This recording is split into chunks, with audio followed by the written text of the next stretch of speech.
இதை கடந்து ஷபீர் ஒரு விஷயத்தை மட்டும் நான் அந்த சுற்றுலா எடுத்துகிட்டு அடுத்த சப்ஜெக்ட் போயிடலாம். 41 உயிர்கள் போயிருக்குதுன்னா விசாரணைக்கு அழைக்கிறதுங்கிறது குறைந்தபட்ச தேவை இல்லையா? அது எங்கே விசாரணை நடத்தினா என்ன, அதை எப்படி நீங்கள் கேள்விக்குள்ளாக்க முடியும்னு ஸ்ரீராம் ஒரு கேள்வி வைக்கிறாரு. அதில் என்ன தவறுன்னு நினைக்கிறீங்க? இல்லை, சம்பவம் நடந்தது கரூரில். நீங்கள் கரூருக்கு அழைத்து விசாரிக்கலாம். இல்லை, கரூரில் சம்பவம் நடந்து சிபிஐ நினைச்சா கரூர் கூட கூப்பிட்டு விசாரி. கரூர் அப்போ கரூருக்கு அழைச்சிருந்தா என்ன சொல்லுவோம்? இல்லை, கரூருக்கு அழைச்சி சிபிஐ விசாரணைக்கு அவர் கரூர் கூப்பிடுறாருன்னா போலாமே. நீங்கள் டெல்லிக்கு கூப்பிட்டு விசாரணை வேறுபாடு டெல்லிக்கு கரூருக்கு ஒரு விஷயம் நான் let me complete my point. நீங்கள் சிபிஐ ஜூரிஸ்டிக்ஷன் எங்கே, உங்களுக்கு சம்பவம் இங்கே நடந்திருக்கு, இவர் சொன்ன மாதிரி எஃப்ஐஆர் அங்கே ஃபைல் பண்ணியிருக்காங்கன்றதுக்காக நீங்கள் அங்கே கூப்பிட்டு கூட விசாரிக்கலாம், தப்பு இல்லை. பட் இங்கேயே விசாரித்து ஸ்டேட்மெண்ட் ரெக்கார்ட் பண்ணணும்னா இங்கே அவரை வச்சு கொஸ்டின் பண்ணுறதுல ஒன்றும் பெரிய பிரச்சனை ஒன்றும் வந்துடாது.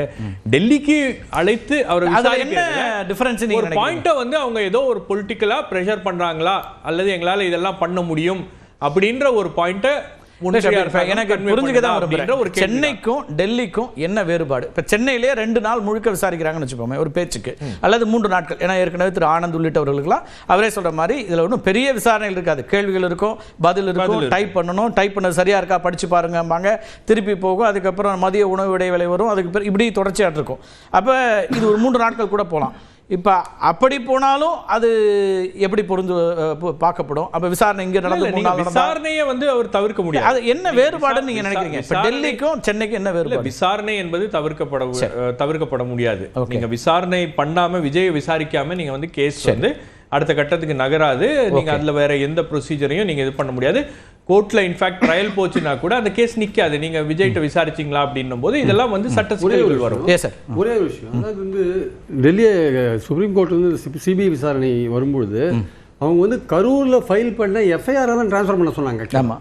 அந்த எஃப்ஐஆர் டிரான்ஸ்ஃபர் பண்ணாங்க சிபிஐக்கு. அந்த எஃப்ஐஆர்ல தமிழ்நாடு கவர்மெண்ட் பண்ண தப்பு என்னன்னா, விஜய் நம்பர் 1 போட்டுக்கணும், ஃபர்ஸ்டாக போட்டுக்கணும். ஆக்சுவலாக விஜய் போடாத மற்றவங்களெல்லாம் போட்டாங்க. ஆக்சுவலாக அது கவர்மெண்ட் ஆஃப் தமிழ்நாடு பண்ண முதல் மிஸ்டேக். ஆக்சுவலாக அது முதல்லையே போட்டிருந்தாங்கன்னா இப்போ ஆதவர்ஜுனா எல்லாரும் கூட அவங்களை கூப்பிட்டுருப்பாங்க. ஆக்சுவலாக இவரை கூப்பிட்டுருப்பாங்க. விஜய் அது ஏன் லேட்டாக வருதுங்கிறதுக்கான காரணம் சொல்றீங்க. அவர் தமிழ்நாடு கவர்மெண்ட் பண்ண தப்பு அது. ஆக்சுவலாக அது அரவிந்த், நான் ஒரே ஒரு டெக்னிக்கல் கிளாரிஃபிகேஷன் மட்டும் கொடுத்துறேன். இந்த கேஸ் நீங்க டெல்லியிலே விசாரிச்சாலும் நீங்க என்ன சப்மிட் பண்றதா இருந்தாலும் கரூர் கோர்ட்ல பண்ணிடுவாங்க. நீங்க அரெஸ்ட் பண்ணா கூட யாரையாச்சும் கரூர்ல தான் நீங்க இவங்களை ப்ரொடியூஸ் பண்ண முடியும், நீங்க டெல்லியில பண்ண முடியாது. அந்த இல்ல அதுதான் சபீர். இப்போ அதுல இடத்துல என்ன சிக்கல், என்ன அதுல சொல்லப்படுது நீங்க நினைக்கிறீங்க? இப்ப டெல்லி அழைக்கிறாங்க, சரி, டெல்லியில என்ன, டெல்லிக்கு அழைச்சு அவரை விசாரிக்கிறது ஒரு இன்டிமிடேஷன் டாக்டிக்ஸ் அப்படின்னு தான் அதுல எப்படி இன்டிமிடேஷன் வரும்ன்றது தான் நான் கேட்கிறேன். சென்னைக்கு அழைத்தாலும் இன்டிமிடேஷன் கிடையாது, ஊடகமா பேச முடியாது. பாஜக ஆர்எஸ்எஸோட கைப்பாவை சிபிஐன்ற ஆங்கிள் இருந்து இதை பாருங்க. அது பொலிட்டிக்கலா எப்படி டீல் பண்ணும். டெல்லின்றது இந்தியாவுடைய உங்க அக்யூசேஷன் இருக்கட்டும். சார் சிபிஐ டெல்லியில இருந்தாலும் சிபிஐ தான், சென்னையில இருந்தாலும் சிபிஐ தானே சார்? நீங்க சொல்ற அதே ஏஜென்சி தானே. உங்க குற்றச்சாட்டு வச்சா அது ரெண்டுத்துக்கும் பொருந்தும்ல. It is highly politicised. CBI organisation is highly politicised. Sir அந்த குற்றச்சாட்டை நீங்க வைக்கிறது அப்படியே எடுத்துக்கிட்டாலும் அது டெல்லியில இருந்தாலும் சென்னையில இருந்தாலும் ஒண்ணுதானேன்னு கேக்குறேன். இல்ல அப்படி கிடையாது. சென்னை டெல்லின்றது வித்தியாசமான விஷயம். நீங்க அரவிந்த் சார்லாம் அங்க இருந்திருக்காரு.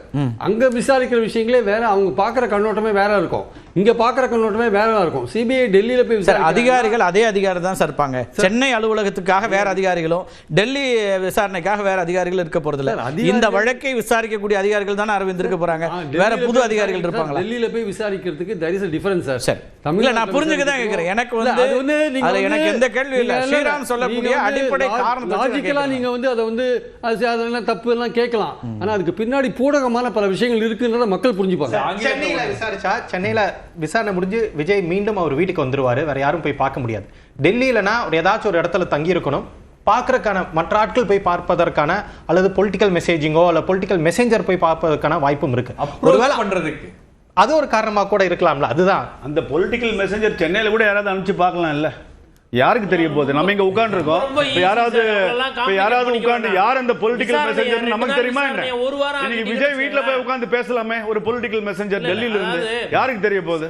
சிபிஐ டெல்லியில கூப்பிட்டு விசாரிக்கிறதோட நோக்கம் என்ன அப்படின்னா, ஆஃப் கார்டு சிபிஐயோட பேசிக் ஒர்க் என்ன, டீகோட் பண்ணி அப்பா நீங்கள் பண்ணீங்களா, இது ரெக்கார்ட் பண்ணிங்களா, கொண்டீங்க இழுக்க இழுக்க இழுக்க இழுக்க ஆட்டோமேட்டிக்காக மெசஞ்சருங்க பேச ஆரம்பிச்சிடும். பல வழக்குகளை பார்த்துருக்குறோம். இது ஒரு 2 நாள்ன்றதை ஒரு 4 நாள் விசாரிச்சு சென்னையில் பேச மாட்டாங்களான்னு கேட்குறாரு. சென்னையில் பேசுவாங்க, டெல்லியில் தான் ஹிந்தியில் பேச வசதியாக இருக்கும். சென்னையில் பேசினா நிறைய பேர் வைப்பு பண்ணுவீங்க, ஆட்டின்னு விடுவீங்க, டிஸ்டர்ப் ஆகுதுல்ல எங்களுக்கு. நிறைய நீங்க ஒண்டி நீங்க ஒண்டி ஷூட்டிங் வந்து உட்காருவாங்கப்பா, ஹிந்தி தெரியாது போடான்னு. நீங்க ஒண்டி ஹிந்தில ரெக்கார்டிங் பேசுறவங்க நிறைய நீங்க பேர் ஒண்டி இருக்காங்க. ரெக்கார்டிங் ஷூட்டிங் எல்லாம் நைட்ல அமைதியா டிஸ்டர்பன்ஸ் இல்லாம தானே பண்றீங்க. ஆடியோ லான்ச்ச மலேசியால போய் வைக்கிறீங்க, எதுக்கு டிஸ்டர்பன்ஸ் இருக்க கூடாது? பிஜேபி கொடுத்த அழுத்தமா அது?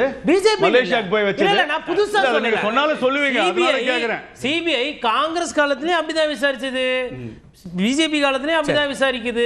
நாளைக்கு வேற எந்த ஆட்சி வந்தாலும் அப்போ அப்படிதான் விசாரிக்கும்.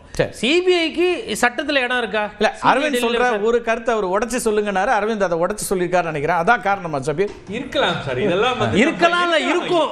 அதான் வாய்ப்புகளை பத்தி தானே பேசுறாங்க. கேக்குற ஒரு சினாரியோ மட்டும் வச்சுக்கலாம். சரி, விஜய் 10:30 மணிக்கு போய் ஆஜராகிறாரு, உள்ள போயிடுறாரு, கூட யாருமே இல்ல. சரி, 12 மணி ஆகுது, வெளியே வந்துருவாருன்னு வெயிட் பண்றாங்க. 1 மணி ஆகுது, 7 மணி ஆகுது, 8 மணி ஆகுது, 9 மணி ஆகுது. 9 மணி ஆன உடனே ஒரு 7-8 மணி ஆன உடனே ஒரு மாதிரி ஒரு பதற்றம் ஸ்டார்ட் ஆகும். அப்போ people will start reaching out. யார்கிட்ட பேசுவாங்க, என்ன பண்ணுவாங்கன்னு தெரியல. மேபி இந்த சூழல்களை எல்லாம் ஏற்படுத்துவதற்காக இந்த விசாரணை டெல்லிக்கு மாற்றப்பட்டிருக்கு. இதுக்கு டெல்லிக்கு மட்டும் விஜயை கூப்பிட்டு நாம விசாரிச்சோம்னா ரொம்ப ஆடா இருக்குன்றதுனால தான் இதுக்கு முன்னாடி திரு புஷி ஆனந்த் அவர்களையும் அதே மாதிரி யாதவ் அர்ஜுன், நிர்மல், மற்றவங்க எல்லாம் டெல்லிக்கு வாங்கன்னு அழைச்சி 3 நாள் விசாரிச்சிருக்காங்க. பாருங்க, நாங்க அவங்கள டெல்லி கூப்பிட்டு விசாரிச்சது புதுசு இல்ல, நாங்க ஏற்கனவே கரூர்ல விசாரணை நடத்திருக்கோம், இப்ப டெல்லியில விசாரணை நடத்துறோம் அப்படின்னு சொல்லிடுவாங்க. அவ்வளவுதான். இப்ப இந்த வழக்குல சம்பந்தப்பட்ட அதிகாரிகளை எங்க வச்சு விசாரிச்சாங்க? டெல்லியில தான் வச்சு விசாரிச்சாங்க. அப்புறம் என்ன, ஏன் அவங்களுக்கு இன்டிமிடேஷன் இருந்துச்சா? என்ன இருக்குமே, நீங்க ஒரு 2 ரெவென்யூ அப்ப எல்லாருக்கும் ஒரே இடத்துல நடக்குது, அது பிரச்சனை தானே? ஆமா, எல்லாரும் ஒரு நீங்க அதுக்கப்புறம் ஒரு சிச்சுவேஷன் நீங்க கிரியேட் பண்ணும்போது தான் ரெஸ்பாண்ட் பண்ண ஆரம்பிப்பாங்க. அந்த ரெஸ்பான்ஸ்ல தான் யாரை தொடர்பு கொள்வாங்க, எப்படி ரீச் அவுட் பண்ணுவாங்க, என்ன பண்ணுவாங்க அப்படின்ற எல்லா கேள்விகளும் இருக்கு என்பது எல்லாருக்கும் ஒண்ணு. விஜய் சாருக்கு ஒரு மாதிரியும், விஜய் சாரை கூட்டு போய் ஹாங்காங்ல ஜிம்பாப்வேல விசாரிக்கிறதும், இன்னொருத்தர் கூட்டு போய் கரூர்ல எல்லாம் விசாரிக்க முடியாது. விசாரணை ஆணையருக்கு இல்ல அந்த ஐயோக்குன்னு ஒரு டெட்லைன் இருக்கும், அவங்க ஒரு ப்ராசஸ்ல போவாங்க.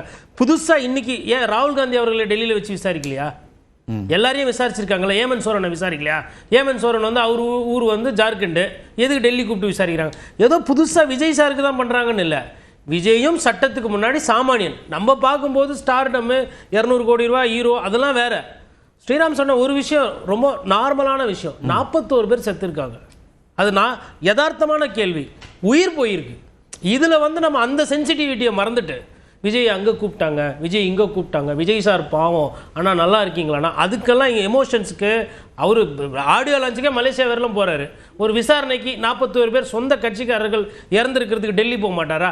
சரி, அப்படி அவருக்கு மனசு கஷ்டமாக இருக்குது, இல்லை பாஜக அரசியல் போச்சுன்னா எங்கள் தாவேக்களை சொல்ல வேண்டியதுன்னா அவங்க யாருமே வாயை திறக்க மாட்டேன்றாங்களே. இப்போ பிஜேபியை அக்யூஸ் பண்ணலாம், இல்லை பிஜேபிக்கு பின்னாடி இருக்கு, நம்ம ஒரு வாதத்துக்கு பேசலாம், அது உண்மையாக கூட இருக்கும், நான் ஓரளவு கூட நம்புவேன். ஆனால் அது சம்பந்தப்பட்டது யாருன்னா தாவேக்கா அதை வாயால சொல்லணும். ஆமா, எங்களுக்கு நெருக்கடி இருக்குது, எங்களை டெல்லிக்கு கூப்பிடுறாங்க, கரூருக்கு கூப்பிடுறாங்க, மெட்ராஸ்க்கு கூப்பிடுறாங்க,